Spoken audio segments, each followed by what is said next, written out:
Oke, shalom semuanya. Halo, shalom. Puji nama Tuhan, terima kasih buat tim PAW yang tadi sudah melayani Tuhan. Saya percaya Bapak Ibu dan Saudara sekalian tadi boleh menikmati hadirat Tuhan melalui pujian dan penyembahan. Amin. Karena saat kita benar-benar datang kepada Tuhan dengan tulus, dengan sungguh-sungguh, dengan antusias di hadapan Tuhan, maka Tuhan tidak akan tinggal diam atas kehidupan kita. Dialah yang akan menjaga, dialah yang akan menaungi kita, dialah yang akan memelihara kita.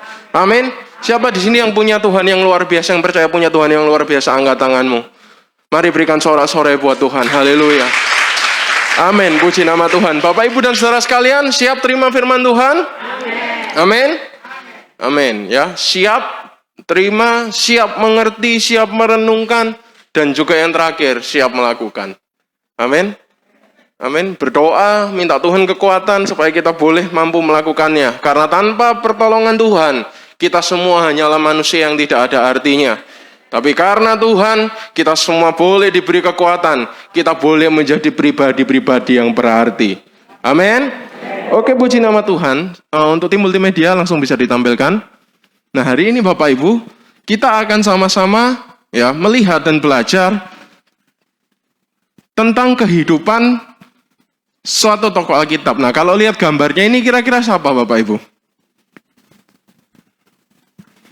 Ada yang tahu? Siapa? Ya, yang ada jenggotnya itu Firaun ya. Yang ada jenggot emasnya. Sebelahnya siapa? Mukanya kartun ya. Ya, hari ini kita akan belajar dari yang namanya Yusuf ya. Untuk temanya, mungkin Bapak Ibu yang mau mencatat silahkan. Yaitu adalah mengubah keadaan. Kita sekarang buka sama-sama di Kejadian pasal yang ke-41.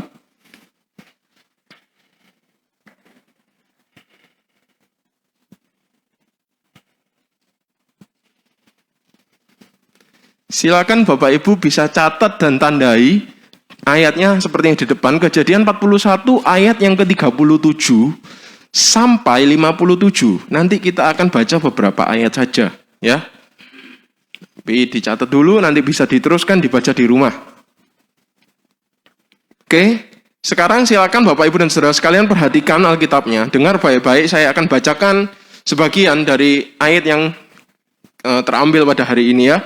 Kejadian pasal yang 41, ayat yang ke-37 sampai 57, demikianlah firman Tuhan. Usul itu dipandang baik oleh Firaun dan oleh semua pegawainya. Lalu berkatalah Firaun kepada para pegawainya, mungkinkah kita mendapat orang seperti ini, seorang yang penuh dengan roh Allah? Kata Firaun kepada Yusuf, oleh karena Allah telah memberitahukan semuanya ini kepadamu, tidaklah ada orang yang demikian berakal budi dan bijaksana seperti engkau. Engkaulah menjadi kuasa atas istanaku, dan kepada perintahmu seluruh rakyatku akan taat. Hanya tahta inilah kelebihanku daripadamu. Selanjutnya Firaun berkata kepada Yusuf, dengan ini aku melantik engkau menjadi kuasa atas seluruh tanah Mesir. Sesudah itu Firaun menanggalkan cincin meterainya dari jarinya dan mengenakannya pada jari Yusuf. Dipakaikannya lah kepada Yusuf pakaian daripada kain halus dan digantungkannya kalung emas pada lehernya. Lalu Firaun menyuruh menaikkan Yusuf dalam keretanya yang kedua, dan berserulah orang di hadapan Yusuf, hormat. Demikianlah Yusuf dilantik oleh Firaun menjadi berkuasa atas seluruh tanah Mesir. Amin. Untuk ayat berikutnya bisa dibaca di rumah. Nah, Bapak, Ibu, dan saudara sekalian, sebelum kita lebih jauh lagi belajar tentang Yusuf, saya percaya kehidupan kita di dalam Tuhan, sesungguhnya itu Tuhan begitu pelihara dengan luar biasa. Amin. Kehidupan kita itu ada di dalam naungan anugerah dan berkat-Nya.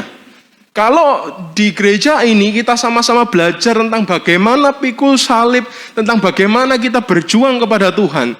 Di sisi lain, ketika engkau sudah pikul salibmu, ketika engkau sudah berjuang untuk hidup di dalam Tuhan, maka berkat itu juga adalah bagian bagi hidupmu. Amin. Kita di sini semuanya, baik dari Pak Gem, Bunda, Om Un, Yanuar, dan saya, kita sama-sama belajar ya bahwa kehidupan di dalam Tuhan itu tidak hanya kita melulu berbicara tentang penderitaan, tapi di sisi lain Tuhan juga sediakan penghiburan yang kita sebut dengan yang namanya berkat. Jadi kehidupan kita itu di dalam Tuhan itu utuh dan lengkap. Amin Bapak Ibu, utuh dan lengkap. Nah, di dalam kehidupan kita, walaupun Tuhan pelihara gitu ya, namun untuk pengembangan kehidupan kita, untuk membentuk kehidupan kita itu menjadi pribadi-pribadi yang begitu luar biasa, atau pribadi-pribadi yang excellent, Tuhan itu mengizinkan kita untuk melewati satu keadaan yang mungkin bagi daging, bagi kehidupan kita, itu rasanya tidak enak. Sekarang Bapak Ibu saya tanya, siapa yang di sini mau hidupnya tidak enak? Puji nama Tuhan ya, masih manusia normal semuanya ya. Oke, puji nama Tuhan. Itu tandanya Bapak Ibu dan saudara sekalian masih ada di bumi ini. Semua pasti keinginannya hidupnya enak. Namun itu tadi, Tuhan di dalam fase-fase kehidupan kita, Tuhan mengizinkan kita ini melalui satu fase yang mana itu bisa jadi titik terendah di dalam kehidupan kita. Baik itu secara ekonomi, baik itu secara emosional, secara psikologis. Setiap aspek kehidupan kita, terkadang Tuhan mengizinkan kita. Yang pertama kita mungkin sedang berada di puncak kejayaan, lalu tiba-tiba Tuhan bawa untuk belajar di dalam lembah. Nah inilah yang juga dialami oleh Yusuf. Tetapi seperti yang Bapak, Ibu, dan saudara sekalian ketahui bersama semuanya. Apa yang sudah kita baca barusan di Kejadian pasal yang ke-41. Apa yang terjadi Bapak Ibu? Yusuf menjadi penguasa atas Mesir. Posisi Yusuf hanya di bawah Firaun pada waktu di tanah Mesir. Artinya dia menjadi orang nomor 2 di tanah Mesir. Dan Firaun sebagai Raja Mesir menyerahkan seluruh pengelolaan khususnya tentang pangan pada waktu itu kepada Yusuf. Firaun cuma bilang yang membedakan engkau dengan aku cuma tahtaku saja. Yang lainnya engkau atur, engkau kelola semuanya. Itu yang diterima oleh Yusuf. Tapi tahukah Bapak Ibu dan saudara sekalian, kalau Bapak Ibu mundur 1-2 pasal ke belakang, Yusuf juga pernah dibawa Tuhan untuk melalui lembah. Yang bahkan mungkin kalau kita semua yang sekarang ada di tempat ini mengalaminya, kita mungkin juga akan merasakan satu kesedihan yang luar biasa.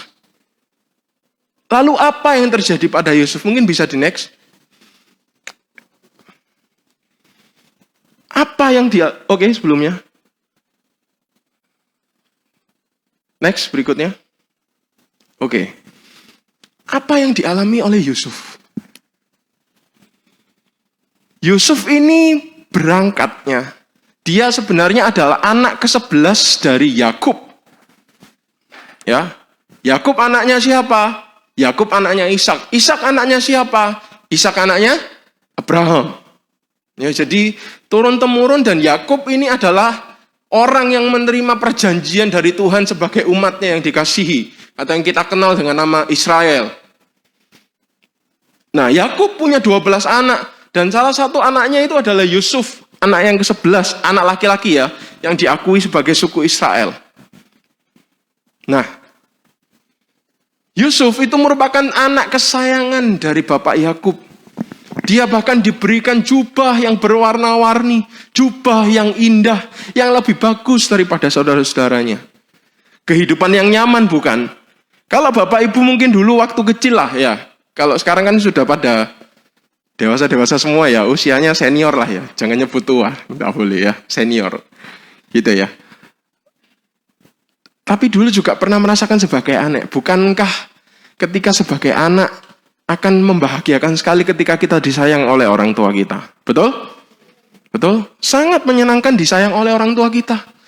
Begitulah yang dialami oleh Yusuf. Bahkan ketika masa kecil, Yusuf diberi oleh Tuhan mimpi. Bahwa ada 12 berkas ada 12 berkas padi, yang satu punyanya Yusuf. Sedangkan 11 berkas padi lainnya itu menunduk kepada berkas padi Yusuf. Lalu ada bintang juga yang tunduk. Artinya ketika dari kecil Tuhan sudah menubuatkan buat Yusuf bahwa masa depanmu adalah engkau yang akan dihormati di antara saudara-saudaramu. Tapi apa yang terjadi Bapak Ibu dan saudara sekalian? Karena saudara-saudaranya iri, Yusuf harus dibuang. Yusuf dimasukkan ke dalam sumur, dibuang ke dalam sumur, dibiarkan, tidak diberi apa-apa. Sampai akhirnya ada saudagar yang lewat dan akhirnya dijual oleh saudaranya. Sampai akhirnya Yusuf dibuang ke tanah Mesir. Apa yang dialami Yusuf? Yusuf mengalami yang namanya dimusuhi. Yusuf mengalami apa yang namanya terbuang. Terbuang, benar-benar terbuang dari lingkungan, dari rumahnya. Dan lalu berikutnya Yusuf dijual ke tanah Mesir. Dan di sana dia jadi imigran. Tahu imigran Bapak Ibu? Orang asing. Ya, orang asing. Dan zaman dulu jadi orang asing di satu tanah, itu mungkin gak seenak sekarang.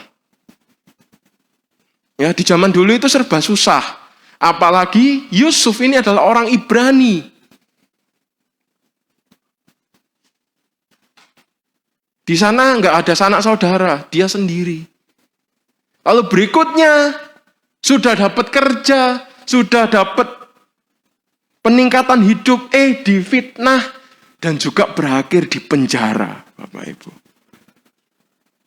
Nah, Bapak Ibu dan saudara sekalian, hari ini siapapun Bapak Ibu dan saudara sekalian, kalau engkau hari-hari ini engkau sedang mengalami hal-hal yang begitu susah di dalam hidupmu, ketahuilah engkau tidak sendiri. Ada banyak orang yang juga mengalaminya. Dan juga ada Yusuf yang pernah melaluinya. Yusuf pernah dibuang. Yusuf pernah difitnah, dimusuhi, dipenjara. Bapak, Ibu, dan saudara sekalian. Itulah yang dialami Yusuf. Namun percayakah Bapak, Ibu, dan saudara sekalian, bahwa Bapak, Ibu, dan saudara sekalian mempunyai Tuhan yang luar biasa. Tuhan yang mengubahkan ratapanmu menjadi tari-tarian. Amin. Begitu pula itulah yang dialami oleh Yusuf. Yusuf dibawa oleh Tuhan untuk mengubah keadaan. Yang dulu dia di penjara, yang dulu dia terbuang, yang dulu dia difitnah.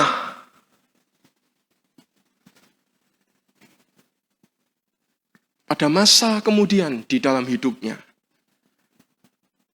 dia ubah keadaan. Tuhan bawa dia ubah keadaan hidupnya. Dari Yusuf yang berada di dasar sumur, menjadi Yusuf yang kini duduk di atas pemerintahan kerajaan Mesir.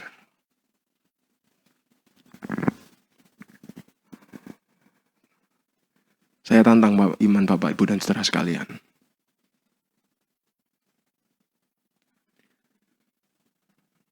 Maukah engkau kehidupanmu dari mungkin yang kau terbenam di dasar sumur seperti Yusuf, dan engkau boleh diangkat tinggi oleh Tuhan?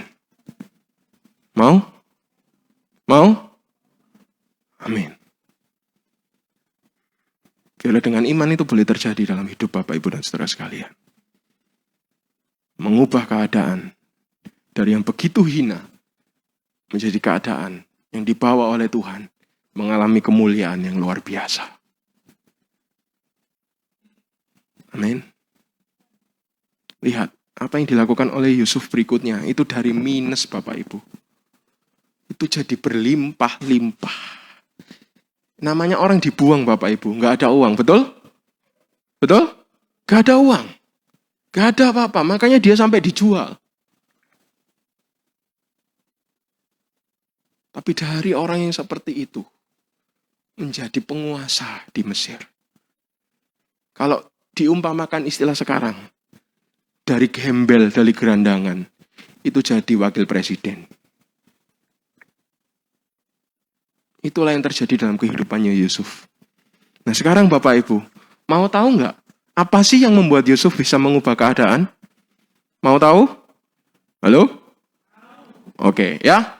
Kita akan sama-sama belajar dan saya berharap melalui firman hari ini kita benar-benar bisa belajar banyak. Benar-benar mendapatkan rema. Sehingga apapun yang sedang kita hadapi hari-hari ini, kita boleh melaluinya dengan gagah perkasa. Amin. Kita boleh melaluinya bersama dengan Tuhan. Kita lihat yang pertama. Yang dilakukan oleh Yusuf atau apa yang ada di dalam hidupnya Yusuf adalah dipenuhi oleh apa Bapak Ibu? Roh Allah. Kita lihat di Kejadian pasal yang ke-41 ayat yang ke-38. Kita membaca sama-sama ya. Kejadian pasal yang ke-41 ayat yang ke-38. Kita siap semuanya? Oke, kita baca sama-sama ya. 1, 2, 3. Lalu berkatalah Firaun kepada pegawainya, mungkinkah kita mendapat orang seperti ini, seorang yang penuh dengan roh Allah? Amin. Ini adalah faktor kunci yang pertama, Bapak Ibu. Dan bahkan ini adalah kunci nanti yang akan membuka ke hal-hal yang lain yang bisa dilakukan oleh Yusuf untuk mengubah keadaan. Tapi sebelum semuanya itu, yang dilakukan oleh Yusuf adalah Yusuf dipenuhi oleh roh Allah. Bahkan orang Mesir yang pada waktu itu belum kenal Allah pun sampai bisa bilang, orang ini itu penuh dengan roh Allah. Bapak, Ibu, dan saudara sekalian, tahukah Bapak, Ibu, dan saudara sekalian bahwa Yusuf di dalam setiap fase hidupnya, Tuhan selalu ada bersama-sama dengan dia. Dan Tuhan senantiasa menjagai kehidupan Yusuf. Nanti Bapak Ibu bisa belajar tentang kisah Yusuf, dilihat di pasal-pasal yang sebelumnya. Kalau kita tadi baca di pasal 41, lihat dari pasal 40, pasal 39, dan sebelumnya yang ada kisah tentang Yusuf. Walaupun ya, Yusuf ini dibuang ke sumur lalu dijual ke Mesir. Ketika di Mesir, kalau Bapak Ibu nanti baca ada ayatnya, Tuhan menyertai Yusuf. Sehingga pekerjaan yang dia lakukan di rumah Potifar, semuanya boleh berhasil.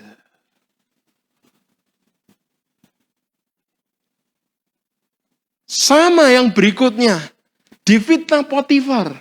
Apa yang terjadi Bapak Ibu?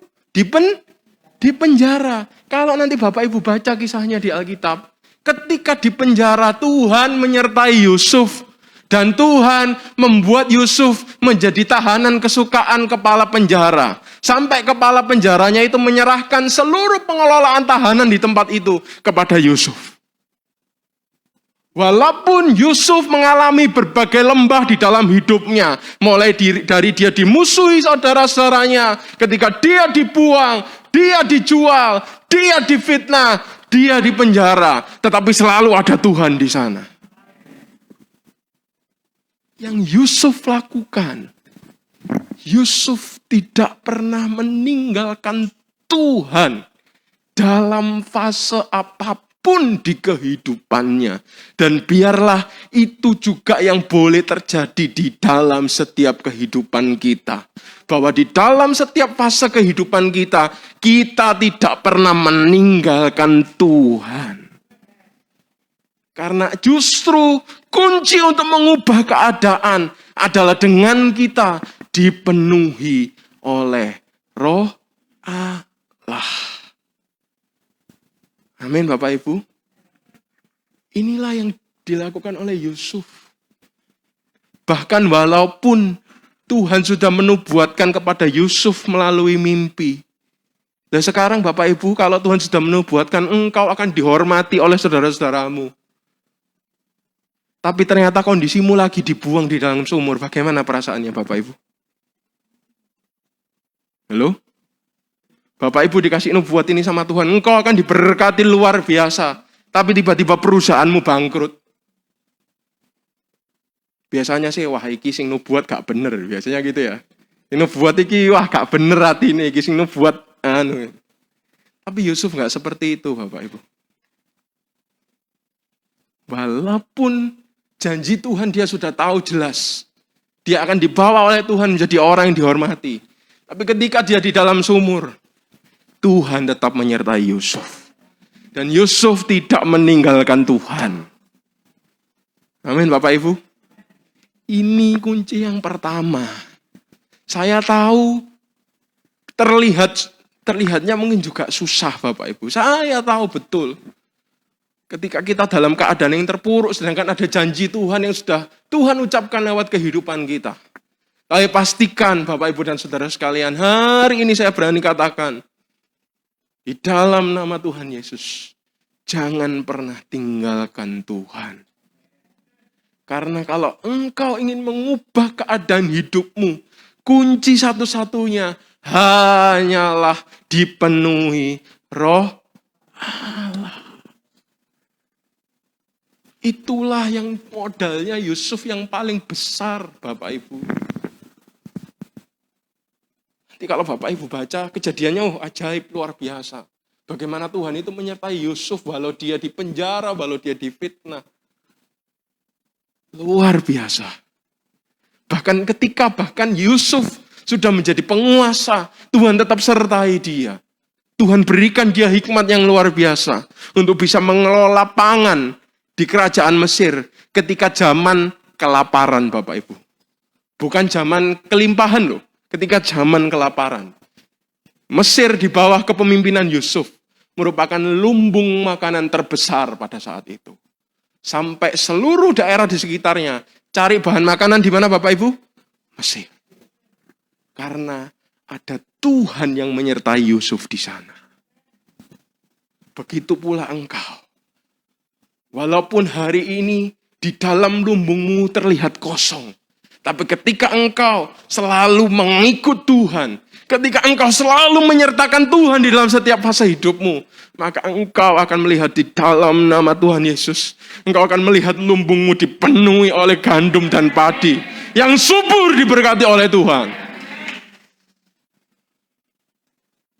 Amin Bapak Ibu.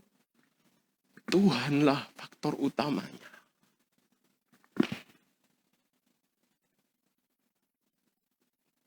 Inilah yang Yusuf lakukan. Mengubah keadaan. Dengan Tuhan yang ada di sana. Dari sini, nanti Tuhan itu akan bawa Yusuf. Tuhan akan berikan dia hikmat. Tuhan akan berikan dia akal budi. Dan inilah yang akan kita lihat di bagian yang kedua. Berikutnya. Berhikmat dan bijaksana. Seperti yang kita ketahui semua. Di dalam Amsal, pasal yang ke-1 ayat yang ke-7 dikatakan apa? Permulaan hikmat adalah takut akan Tuhan. Nah, dari dia dipenuhi oleh Roh Allah, inilah yang berikutnya dilakukan oleh Yusuf. Berhikmat dan bijaksana.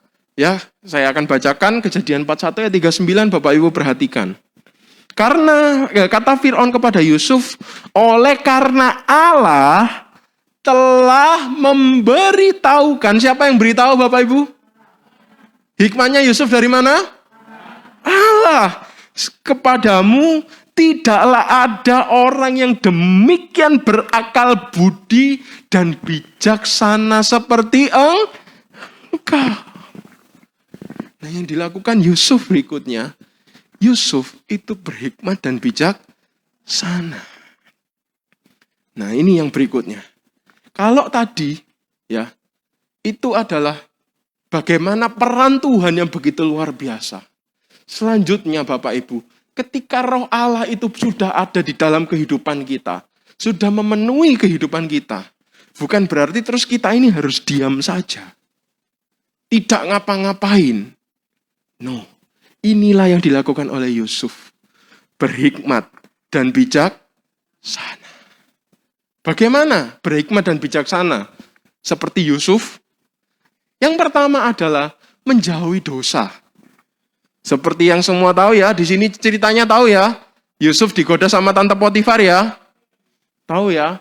Nah, yang pertama dia lakukan kebijaksanaan.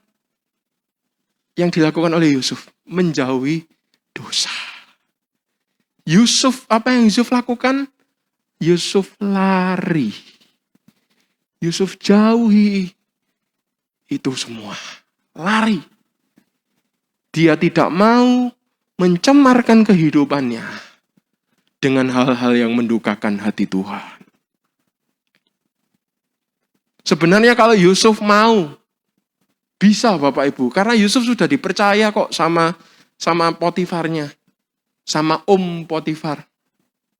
Kalau tadi kan tante yang goda ini omnya. Omnya sudah percaya. Yusuf, kamu kelola ya rumahnya Om. Kamu bersihkan, kamu ini tukang kebunnya disuruh ini, suruh ini. Oh ya, siap Om. Kalau mau, Yusuf bisa. Rumahnya sudah diserahkan kok sama Potifar. Tapi Yusuf tidak mau. Yusuf memilih untuk dia lari meninggalkan itu dan menjauhi dosa. Nah, Bapak Ibu sama seperti kita. Saat roh Tuhan sudah penuh dalam kehidupan kita, mari belajar bijaksana seperti apa yang dilakukan oleh Yusuf. Ketahuilah bahwa kita ini manusia. Selama kita masih hidup di dalam daging, tidak ada dari kita ini yang kebal akan dosa. Amin. Amin. Tidak ada yang kebal dari dosa. Karena itu langkah terbaik, ya menjauhi dosa. Amin. Itu bijaksana yang pertama. Tidak jadi orang yang sok kuat. Ya, sok kuat itu, oh enggak apa-apa lah. Digoda juga tidak apa-apa, ya sudahlah, di sini aja. Lama-lama katut juga Bapak Ibu. Kita ini masih hidup dalam daging. Tapi yang Yusuf lakukan, menjauhi, lari, minggir dia. Dan dia berhasil menjaga kehidupannya di hadapan Tuhan. Saya percaya, ini kalau Yusuf sampai jatuh di sini, sudah nggak akan gini ceritanya. Selesai. Tapi oleh karena kemurahan Tuhan, oleh karena pengurapan yang dari Tuhan, dan pilihan yang diambil oleh Yusuf, dia memilih untuk menjauhi dosa. Amin. Oke. Ya. Jadi walaupun kita sudah dipenuhi roh Allah, bukan berarti kita bisa bertindak sama kita sendiri. Amin. Oke, yuk berikutnya. Ya, apa yang disebut dengan berhikmat dan bijaksana ala Yusuf, seperti yang Yusuf lakukan? Yang Yusuf lakukan adalah tidak mengasihani diri sendiri. Atau dalam istilahnya adalah self-pity. Nanti bisa dibaca sendiri di rumah Kejadian pasal 39 ayat 39 sampai 41. Kejadian pasal 39 sampai 41 ditandai. Itu kisah tentang Yusuf. Tadi sudah saya singgung, sudah saya jelaskan. Yusuf ini kan pernah gitu ya dalam kehidupannya sudah dibuang, terus dikucilkan sama saudara-saudaranya, dimusuhi. Tapi apa yang Yusuf lakukan Bapak Ibu? Kalau Bapak Ibu nanti lihat, ketika dia dijual kepada Potifar di tanah Mesir. Apakah yang Yusuf lakukan? Kerja Bapak Ibu. Apa? Halo? Kerja apa tidur-tiduran? Apa ngandalkan makanan saja? Enggak. Kerja. Yusuf tidak mengasihani dirinya sendiri. Oh iya rek. Uripku iki wis gak karu-karuan wis dibuak. Aku biyen wong di Israel, aku biyen di tanah Ibrani, saiki di gua di Mesir wis gak iso apa-apa rek. Ya apa aku iso maju? Wong aku iki wong buangan, ya apa aku iki uripku iso berkembang? Wong aku iki orang budak. Alkitab tidak mencatat Yusuf berpikir seperti itu Bapak Ibu. Apa yang Yusuf lakukan? Kerja. Ketika kerjanya Yusuf disertai Tuhan, Yusuf diangkat sama Potifar jadi apa? Yang kepala rumah itu Bapak Ibu. Kepala pegawai istilahnya. Ngurusi rumahnya Potifar. Amin. Yusuf gak pernah yore aku. Gak mungkin iso maju lah. Gak mungkin lah janji Tuhan, gak mungkin lah. Ya opore aku maju sampai akhirnya lali kerja Bapak Ibu. Nah ini yang mungkin seringkali kita lakukan tanpa sadar. Ketika Janji Tuhan itu masih dalam proses tergenapi. Kita lelah, kita terlalu malas untuk berjuang, untuk mencapai janji Tuhan itu. Dan akhirnya kita memilih apa? Gak mungkin lah, aku kok jadi pendeta, ngomong aja sik plunga-plungu. Wis akhirnya apa? Wis gak percuma sekolah pendeta, ngomongnya plunga-plungu. Akhirnya apa? Janji Tuhan jadi pendeta, akhirnya jadi pendekar Bapak Ibu. Gak sido lah, wong self pity, terlalu mengasihani diri sendiri. Gak mungkin lah aku iso dadi bos, aku loh sing ngene usahaku. Terus gak usah belajar percuma, yo gak ngarah aku iso dadi bos. Janji Tuhan jadi bos. Akhirnya gak jadi bos. Kenapa? Mengasihani diri sendiri, terlalu mengasihani diri sendiri. Nelongso boleh Bapak Ibu, tapi ojo kenemenen Bapak Ibu. Amin. Apakah Yusuf gak merasakan sorrow? Merasakan. Tapi Yusuf tidak mau berlarut dalam kesengsaraannya. Dia mempergunakan waktunya, dia pergunakan hidupnya untuk bekerja. Begitu pula dengan kita. Jangan sampai kita ini terlarut di dalam kesengsaraan atau kenelongsoan kita. Sampai akhirnya hidup kita ini berhenti di satu titik dan kita tidak melangkah maju untuk ke step yang berikutnya. Amin Bapak Ibu. Jadi nggak cuma dipenuhi roh Allah, tapi Yusuf juga melakukan yang seperti ini. Tuhan mengizinkan kita merasakan penyesalan, bukan untuk kita tenggelam di dalamnya. Tuhan mengizinkan kita merasakan penyesalan, untuk kita boleh melangkah maju, untuk belajar dari kesalahan yang pernah kita lakukan. Yusuf ini meskipun gini, juga pernah melakukan salah loh Bapak Ibu. Kita ini juga, manusia juga pernah melakukan yang namanya salah. Tapi sekali lagi, Yusuf tidak mengasihani dirinya sendiri. Seringkali kalau kita salah, kita tenggelam dalam penyesalan, oh ya aku dosa, aku gak layak. Tapi lupa untuk memperbaiki diri. Yang Yusuf lakukan. Yusuf pernah salah. Tapi dia terus melangkah maju. Untuk dia memperbaiki kehidupannya. Untuk dia mengembangkan dirinya. Amin. Contohnya nanti Bapak Ibu bisa baca di rumah. Ada di Kejadian. Pasal yang ke-40. Ya, nanti bisa dilihat di situ. Ada judul perikopnya adalah mimpi juru minuman dan juru roti. Nah, di sini Yusuf pernah melakukan satu kesalahan, yaitu ketika Tuhan kasih hikmat sama Yusuf kepada juru minuman dan juru roti. Yusuf pesen nih sama juru minuman, loh aku kan sudah mengartikan mimpimu. Nanti kalau kamu diangkat oleh Fir'aun, jangan lupa ya sama aku. Mungkin terkesan wajar dan terkesan biasa. Tapi Tuhan menangkap mulai ada hal-hal yang harus diberesi dalam hatinya Yusuf. Sampai apa yang terjadi Bapak Ibu? Kejadian pasal yang 41 ayat yang pertama. Sejak Yusuf berkata seperti itu kepada juru minuman. Juru minuman ini lali Bapak Ibu ngomong ke Fir'aun. Lek lali sehari 2 hari gak apa-apa. Lali ini sampai 2 tahun Bapak Ibu. Kejadian pasal 41 ayat yang ke-1. Setelah lewat 2 tahun lamanya. Nah, itu kata kuncinya di situ. Yusuf apa? Karena Tuhan masih melihat ada yang masih belum beres dalam hidupnya Yusuf. Tuhan proses berapa tahun Bapak Ibu? 2 tahun itu di mana Bapak Ibu? Penjara. Lihat Bapak Ibu. Tapi apa yang dilakukan Yusuf? Apakah Yusuf, wis aku tak bunuh diri ya, wis aku gak diceluk-celuk ambek juru minuman, gak dipanggil-panggil ambek Fir'aun lali iki. Wis apes wis uripku wis babak aku di penjara wis babal wis gak dadi raja-rajoan. Apakah seperti itu? Tidak. Dalam 2 tahun ini, Yusuf tetap menjadi seorang tahanan yang tetap mengelola penjaranya dengan baik. Kenapa gitu Bapak Ibu? Kalau nggak baik, dia kan juga pasti akan disiksa, betul? Nggak akan dipanggil sama juru minuman untuk nemui Fir'aun. Betul Bapak Ibu? Coba dilihat, baca dengan teliti kisahnya. Sama. Jangan sampai kita terjebak dalam mengasihani diri sendiri. Yore aku gak iso kene. No Bapak Ibu. Ketahuilah, setiap kepala yang ada di tempat ini Setiap kehidupan Bapak, Ibu, dan saudara sekalian, itu semuanya berharga di mata Tuhan. Dan tidak ada alasan untuk Bapak, Ibu, dan saudara sekalian untuk berhenti mengembangkan dirimu.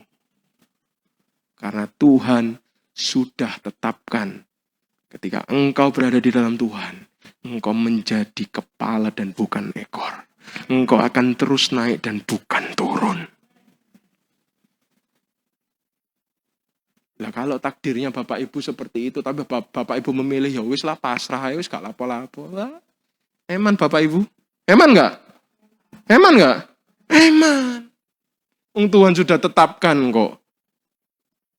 Nanti kalau lihat saudara-saudaranya yang lain sudah maju diberkati Tuhan, nyesel dewe. Nelongso dewe, akhirnya tambah nelongso, wis gak karu-karuan Bapak Ibu, stroke, kanker, loro lambung dan lain sebagainya, wis. Wah, tambah gak karu-karuan. Ya. Amin. Banyak belajar di sini. Saya pun juga. Walau apapun keadaan kita sekarang, serendah apapun titik kehidupan kita sekarang, ketahuilah janji Tuhan itu masih berlaku atas hidupmu. Terus bergerak maju. Sampai akhirnya Bapak, Ibu, dan saudara sekalian menerima janji Tuhan yang sudah Tuhan tanamkan dalam hidupmu. Yang ketiga, yang terakhir. Berhikmat dan bijaksana ini apa? Membangun hubungan yang baik dengan orang lain. Nanti kalau Bapak Ibu baca di ayat itu ya, Kejadian 40, pasal 40 ayat yang ke-5 sampai yang ke-7. Bahkan ketika dia di penjara, Yusuf ini masih bisa nggatekno orang lain loh Bapak Ibu. Uripe dia ini kan sudah soro, betul?